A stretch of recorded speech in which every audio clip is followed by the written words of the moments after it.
Terungkap penyebab 50 tahanan kabur dari lapas Aceh jelang buka puasa, salah satunya tak ada bilik asmara. Sebanyak 50 narapidana lapas kelas 2B Kutacane, Kabupaten Aceh Tenggara, Provinsi Aceh, kabur menjelang berbuka puasa, Senin, tanggal 10 Maret tahun 2025. Puluhan narapidana itu berhasil keluar setelah membobol lapisan pintu pengamanan hingga merusak atap gedung lapas.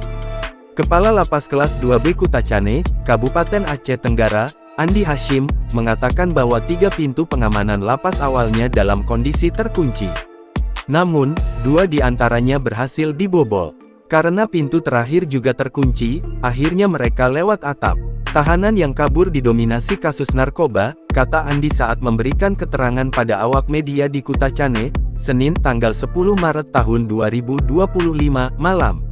Andi menjelaskan bahwa saat kejadian, petugas keamanan hanya 6 orang, sedangkan penghuni lapas mencapai 362 orang.